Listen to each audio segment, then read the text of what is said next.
ang title po ng ating pag-uusapan ay Tumahimik Ka. Ayan. Sinasabi to ng mga teachers kapag napakaingay ng kanilang mga estudyante. Pero ngayon pong gabi, kagaya po nung ating kalagayan ngayon, ay ito po ay mula sa kwento na alam kong we can recall kahit nga siguro hindi natin basahin sa Bible yung ating kwento. Pero for sake ng ating pong session, babasahin po natin yung ating Bible reference sa Mark chapter 4, verses 36 to 41. Yan. Samahan niyo po ako na magbasa. Pagkaiwan sa maraming tao, siya'y kanilang isinama sa bangka ayon sa kanyang kalagayan at may iba pang mga bangka na kasama niya. Ang tinutukoy po rito ay si Jesus Christ at yung kanya pong mga tagasunod. At nagkaroon ng isang malakas na unos. Sumalpok ang mga alon sa bangka, anupat ang bangka ay halos napupuno na ng tubig. Ngunit siya'y nasa hulihan ng bangka at natutulog na may inuunan. Siya'y ginising nila at sinabi sa kanya, "Guro, hindi ka ba nababahala na mapapahamak tayo?" Verse 39. Paggising niya ay sinaway niya ang hangin at sinabi sa dagat, "Pumayapa ka, tumahimik ka." Yan natin kinuha yung ating pong title. Tumigil nga ang hangin at nagkaroon ng katahimikan. Sinabi niya sa kanila, "Bakit kayo natatakot? Wala ba kayong pananampalataya?" Sila'y sinidlan ng malaking takot at sinabi sa isa't isa, "Sino nga ito na pati ang hangin at ang dagat ay sumusunod sa kanya?" Mula po dun sa buong kwento po na yon ay kukuha po tayo ng itong tatlong bagay po na to. Yung pong binanggit sa verse 36, siya'y sumakay sa bangka ayon sa kanyang kalagayan. Sa verse 36, now when they had left the multitude, they took him along the boat as he was. No? Alam niyo po, sa lahat ng version ng kwentong ito, ay dito ko lang po nabasa yan sa sulat po ni Mark, na ayon sa kanyang kalagayan, as he was. So mamaya po pansinin natin, no? Bakit kaya kailangan banggitin to ni Mark dun sa kanyang sulat? Pwede namang sumakay lang siya. No, but as he was. At nakita rin po natin doon sa binasa natin na pagtutuunan natin ng pansin na si Jesus Christ ay natutulog. At nabanggit din po doon na meron siyang inuunanan. No? So merong pinakita ang Panginoon na kapayapaan at merong somehow nakakatulong sa kanya para siya talaga ay pumayapa. And lastly po ay, nung gumising si Jesus Christ, ano pong ginawa niya? Sinaway niya yung hangin at ang pagkakasaway po at ang rebuke at ang command ni Jesus Christ ay itong mga salitang ito. Pumayapa ka, tumahimik ka. At yan po ay pag-aaralan po natin at hihimayin po natin yan. No? Marami po tayong bagyo at ang bagyo kapag sinabi po sa Biblia ay hindi naman po tumutukoy sa panahon lamang, kundi tumutukoy po to sa mga sitwasyon sa buhay natin kung saan tayo ay na-challenge, tayo po ay nagkakaroon ng hindi magandang pakiramdam, hindi magandang sitwasyon. At mula po din sa kwentong ito, tingnan natin, pwede ba tayo matulog kahit bumabagyo? I mean, kaya ba nating pumayapa kahit bumabagyo? Naniniwala ako sa bagyo ng buhay, we can dictate kung hanggang saan lang ang masisira niya. Yung bagyo na hindi panahon, kundi bagyo ng buhay, tayo po ang magdidikta kung hanggang saan niya tayo mapipinsala. At yun po yung pagpupukusan po natin ngayong gabi. So isa-isahin po natin itong ating yung mga points na to na bibigyan natin ng attention. Sabi po doon, even as he was. So mga kapatid, imagine niyo na lang po si Jesus Christ na sumakay siya doon sa bangka, kung ano lang po yung suot niya, kung ano lang yung dala niya, ano man yung status ni Jesus Christ, nung ayain niya ang mga alagad na sumakay sila ng bangka, yun lang po siya. As in, yun lang po. Hindi po binanggit na siya ay nag-Shopee, online shopping sa TikTok. Wala po siyang in-order. Hindi po siya nagpabili. Kung ano lang po, kung nasan sila nung nag-decide ang Panginoon na sila ay pumunta dun sa kabilang area, yun lang siya, as in. Kasi naniniwala po ako na significant itong binanggit ni Marcos na even as he was. Kung ano man yung kanyang kalagayan. So i-imagine po natin, haharapin niya yung bagyo na as if siya yun bilang tao. Hindi siya nagbaon ng kung ano man, kahit alam niyang sasalpukin sila ng malakas, na bagyo. I-consider po ninyo mga kapatid na si Jesus Christ sa event na to ay taong-tao. Just like us. Amen? Kaya po, makaka-relate talaga tayo sa Kanya. Kaya pwede natin talagang sabihin, okay, kung si Jesus Christ ay nakatulog sa gitna ng bagyo, so pwede ko ring magawa yun. Kasi tao rin si Jesus Christ dito sa kwentong ito. Okay? And nabanggit po doon na si Jesus Christ sa gitna ng malakas na bagyo, sinasalpok sila ng alon. Nasaan po siya? Nasa hulihan doon ng bangka at natutulog. May inuunanan. Okay, manabanggit po natin doon that even as he was, sinabi ni Marcos. Kasi po, ang Diyos ay hindi natutulog. So bakit si Jesus Christ ay natutulog? Kasi nga po, even as he was, nandito siya ayon doon sa kanyang kalagayan bilang tao. Sabi po rito sa mga awit 121 verse 4, siyang nag-iingat ng Israel ay hindi iidlip ni matutulog man. Wala pong power nap ang Panginoon kasi wala po sa kanya ang salitang tulog. Amen? So hindi siya natutulog. Again, mga kapatid, umakyat, sumakay si Jesus Christ sa bangka kung ano man yung kanyang kalagayan bilang tao. Kung ano man yung makikita natin kay Jesus Christ, we can apply it as is. Pinakita dito ni Jesus na siya ay isang ganap rin na tao. Yun nga po, remember, even as he was. Kaya makaka-relate po talaga tayo kay Jesus Christ bilang tayo po ay kagaya niya na tao din dito sa kwentong ito. So mga kapatid, maaari tayong maging payapa sa gitna ng malaking problema. Mga kapatid, nakita nyo doon, nakatulog si Jesus Christ na meron siyang inuunan. Ang paglalagay ng unan sa ating ulo ay napaka-relaxing. Si Jesus Christ, meron siyang ginamit para makatulog siya. So, tandaan po ninyo, ini-imagine ko mga kapatid, sinadya talaga ni Jesus Christ matulog. Naniniwala ako, talagang pumuwesto siya sa likod kung saan hindi po naman laging matao sa likod. Iilan lang po yung pupunta talaga sa dulo. So wala ka masyado makakasama doon. At doon pumuwesto si Jesus Christ para matulog. At naniniwala ako, sinadya po niyang matulog. Naniniwala po ako na alam niya na bagyo yung haharapin nila. Pero natulog ang ating Panginoon. So mga kapatid, as he was, bilang tao, tayo rin po, kaya rin nating pumayapa sa gitna ng ating mga pagsubok. Dapat meron lang talaga tayong unan. Merong nakakatulong palagi na kasama natin para tayo ay pumayapa.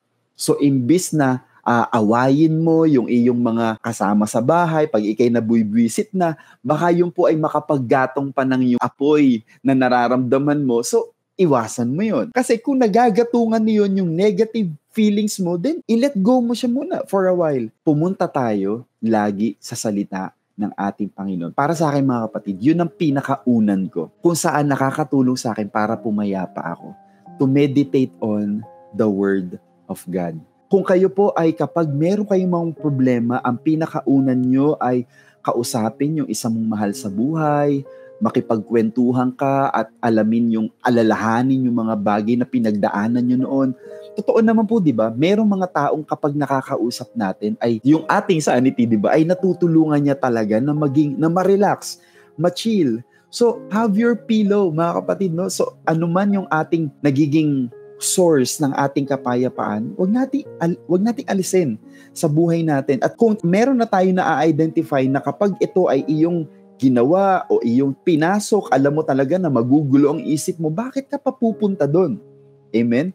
Bakit ka pa papasok dyan sa ganyang deal, sa ganyang agreement, kung sa tingin mo, alam mo naman, at kilala mo sa sarili mo na, naku, distraction to sa buhay ko. So, why enter into that kind of agreement, mga kapatid? Diba? So, nasa sa atin minsan talaga, kasi naniniwala ako mga kapatid, kung bakit kaya nating pumayapa sa gitna ng maraming pagproblema. But because we know, and we must know, that our storms will not dictate our destination. But we can dictate the destination of our problems in our hearts. Yes, totoo. Yan ay damaging. Pwede makadamage yan. Pero hindi po yung problema ang magdidikta kung ano ang kaya niyang sirain sa buhay natin. Hindi tayo ang magdidikta kung ano ang ipapasira natin sa Kanya. Amen? Kasi tayo ang may control. Amen? Lahat naman talaga tayo haharap sa maraming problema eh.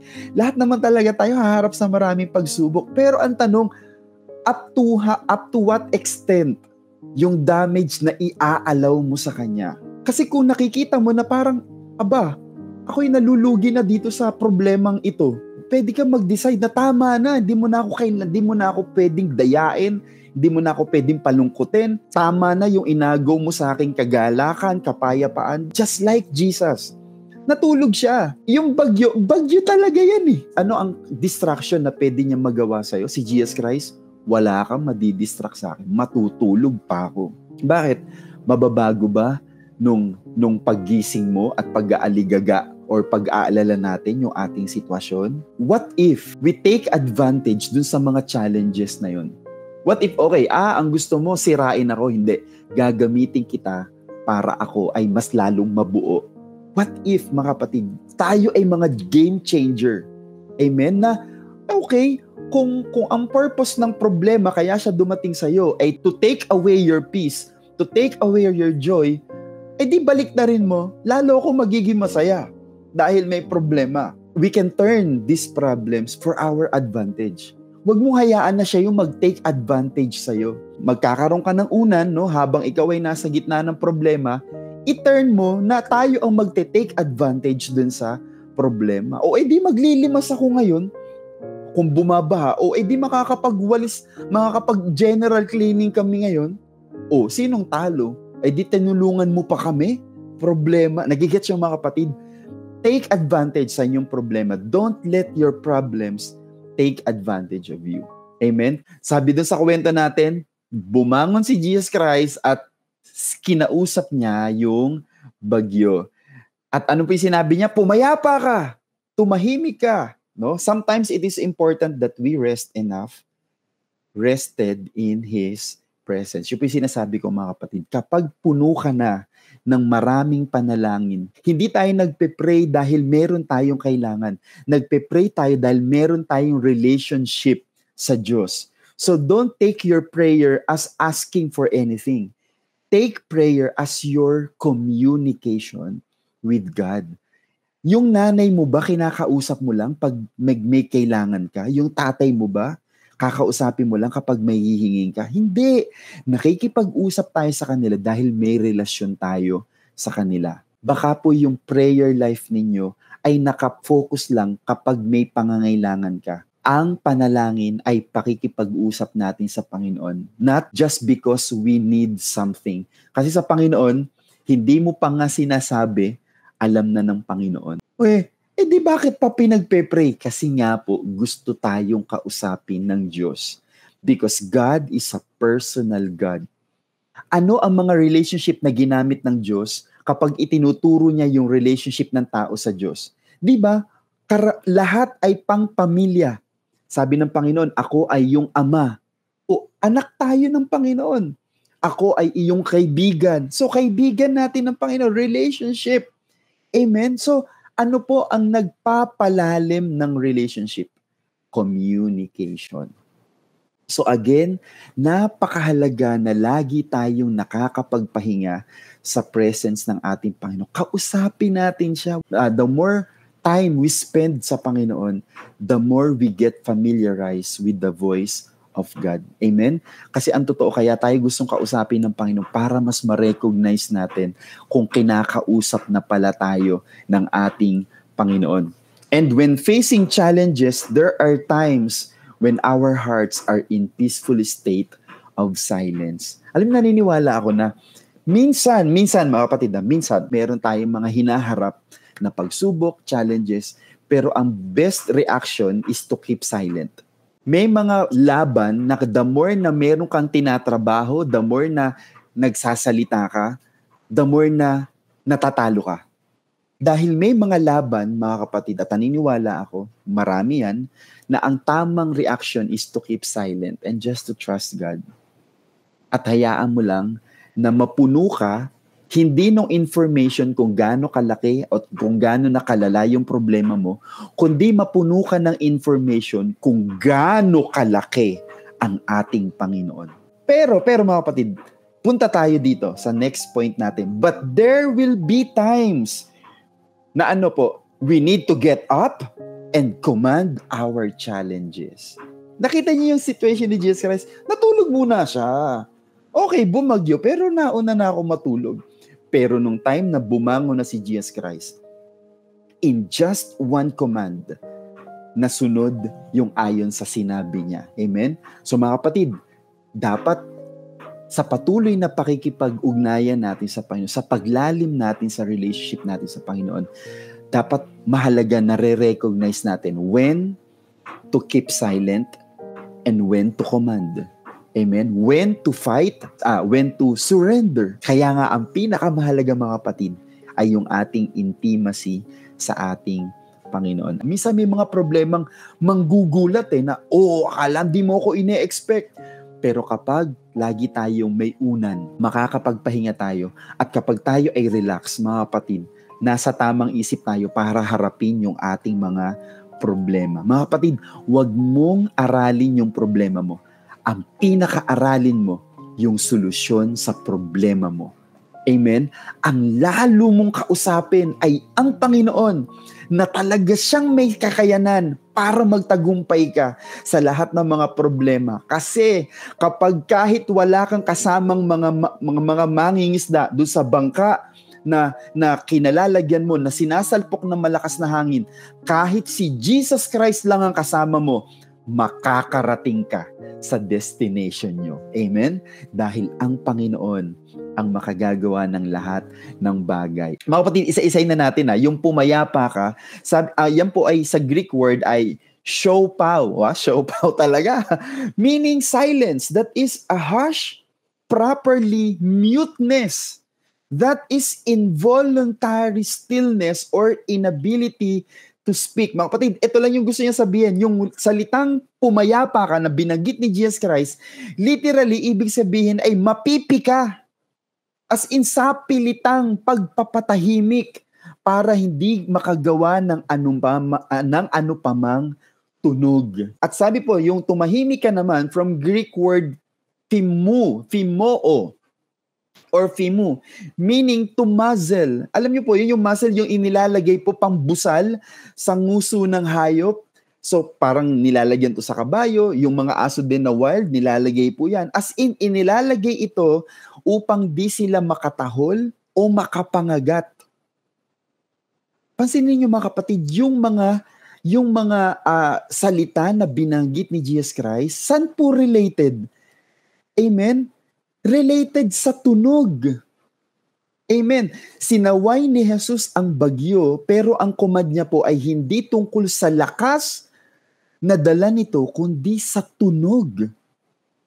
Amen. The most dangerous tool of our storms or yung challenges natin is not the pain it would inflict on us, but the ideas and thoughts that produce fears in our hearts. Dito po sa kwentong ito, nag-speak si Jesus Christ. Ang totoo, hindi naman dahil malakas yung bagyo na sasalpok sa kanila. Hindi dahil masasaktan sila. Ang sinasaway ni Jesus Christ ay yung voice, yung sound na nagbibigay sa kanila ng thoughts. Para Para matakot sila. Kasi minsan, hindi naman po kailangan nating bawasan yung sakit na dudulot ng problema. Ang totoo, ang kailangan nating bawasan ay yung naidudulot nitong pag-aalala at takot sa atin. Amen? Kasi mas dangerous yun. Sabi nga nung iba, saktan mo na lang sana ako physically kaysa sinasaktan mo ko emotionally. Dahil naniniwala ako mga kapatid, mas deadly ito. Why? Kapag ikaw ay nagkasugat, naririnig nyo ito palagi sa akin, kapag ikaw ay nagkasugat, lalo na sa labas lang ng katawan, nagagamot yan, madali. Pero yung sugat sa loob, naku po, walang operasyon po na kayang i-execute para maggamot ka dyan. Tangi ang presence lang ng Panginoon na nakagagamot po dito. Normal na may problema, pero hindi mo to mare-rebuke. Pero ang takot at mawalan ka ng pag-asa, ito ang nire-rebuke dapat natin. Amen? Mga kapatid, ulitin ko, laging may problema. Ang wala lang talagang problema dito ay yung wala nang sa katinuan ng pag-iisip nila. Kasi di na nila iniisip ang problema. Normal pa naman tayo. Lahat po sa atin ay may haharapin na problema. Pero, hindi mo pwedeng hilingin sa Panginoon na tanggalin yun, na wag na silang dumating. Mga kapatid, hindi pwede. Darating talaga yan sila.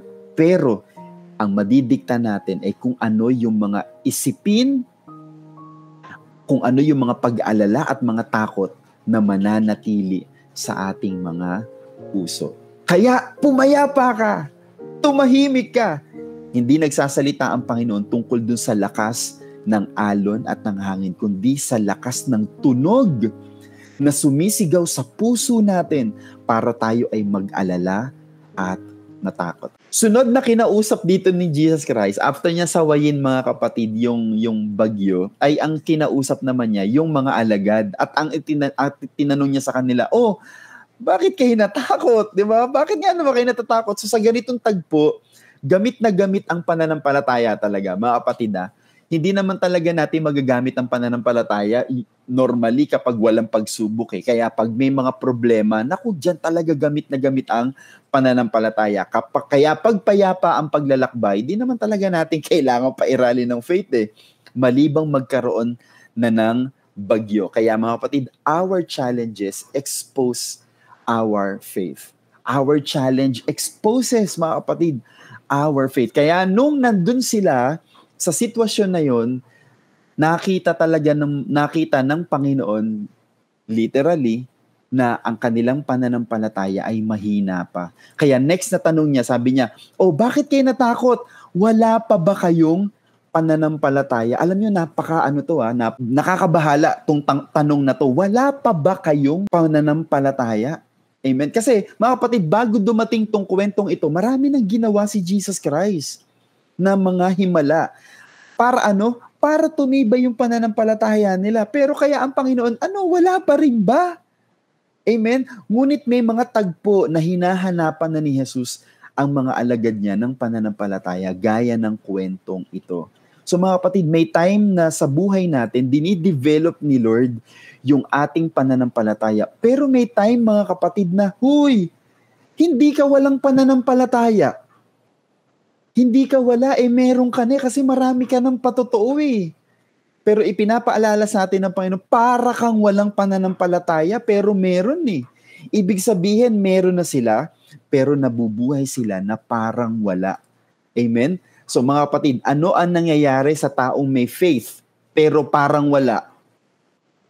Kagaya na nangyari dito sa mga alagad, natatakot sila. And yung word na natatakot or fearful dito sa pinag-usapan natin sa Greek word po is dilos, meaning timid, showing a lack of courage or confidence, easily frightened, faithless, fearful.